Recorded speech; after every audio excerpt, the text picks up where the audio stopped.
In 1945, Chrysler started receiving letters from G.I.s fighting in Europe and the Pacific. They all asked the exact same question. Can I buy one of these trucks when I get back home? That soldier request forced Dodge to create the world's first mass produced civilian 4x4 pickup. And sitting right here in my hands is Matchbox's 2026 moving parts representation of that legend, the 1947 Dodge Power Wagon. First impression, I love the paint on this model. Matchbox went with a tactical olive green and added crisp tampo prints on three sides, including the classic World War II P-40 Warhawk shark mouth nose art across the front fenders.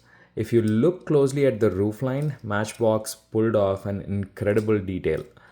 The front windshield wiper arms are printed on the diecast metal roof and continue right down onto the clear plastic windshield. Getting that alignment right on a mass produced casting is absolutely cool. And then there's the hero feature, an opening hood. It hinges off to the side just like the real vintage truck. Now, when it's closed, the panel gaps seam along the side body line is pretty visible, but having a functional opening panel on a model this small is still awesome. Matchbox gave us a generic Power Wagon substitute back in 2016. They called it the MB1061.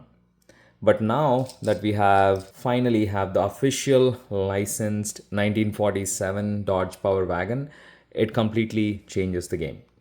To appreciate why this tiny truck feels so aggressive, you have to understand the machine that created the civilian 4x4 market. When the World War II ended, millions of American soldiers returned home after driving heavy duty Dodge WC 3/4 ton military weapons carriers through mud, swamps, and mountain passes. Farmers, miners, and construction crew didn't want delicate pre war passenger cars. They needed a workhorse that could operate where paved roads simply didn't exist. Dodge knew they had a massive brand loyalty born in battle. In 1946, they launched the WDX Power Wagon, marketing it boldly as the army truck the boys wrote home about, now redesigned for peacetime use. Willys had introduced the CJ2A Jeep around the same time, but the Power Wagon was the first mass produced civilian 4x4 pickup truck with a full cab and an 8-foot steel bed. Dodge didn't soften the design for suburban buyers. They kept the brutal flat fender military body.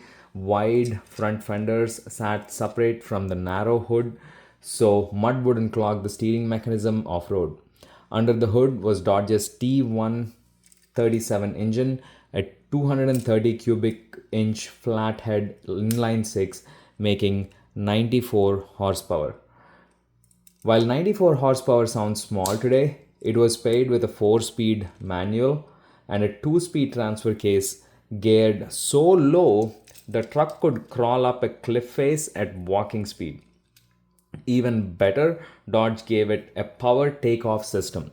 By connecting auxiliary shafts directly to the transfer case, the Power Wagon's engine could power external equipment. It was a mobile factory.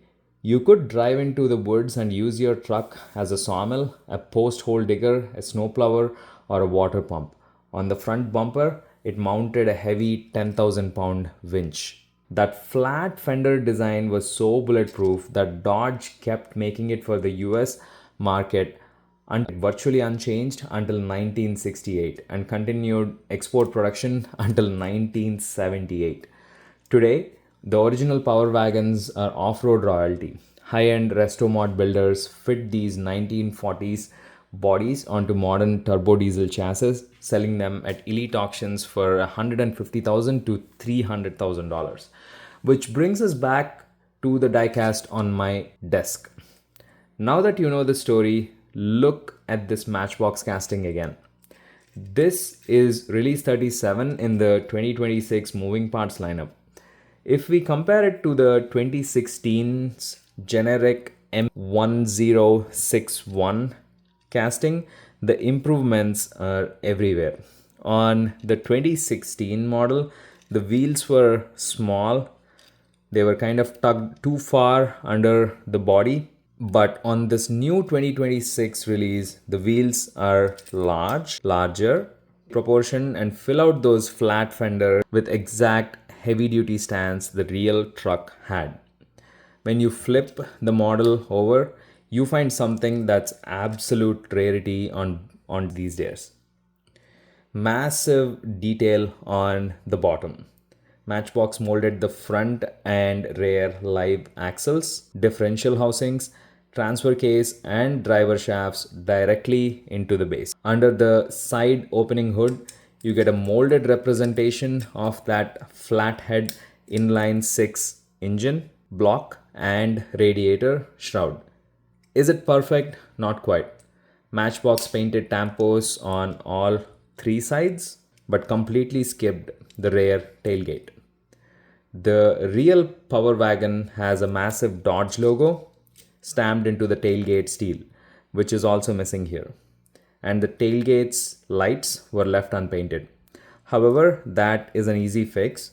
I took a fine tip red paint acrylic pen and detailed the rear lights myself, which immediately fixes the back. Despite the bare tailgate, this casting is a massive win.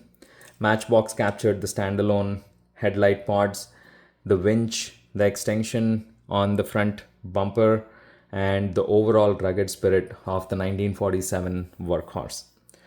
When you hold this olive green model, you aren't holding a toy pickup. You're holding a scale representation of a truck born because returning soldiers demanded a vehicle that needs no roads.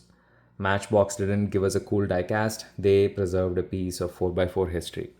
So, if you have $300,000, tell me in the comments, would you be buying a Dodge Power Wagon or would you choose a luxury sports SUV?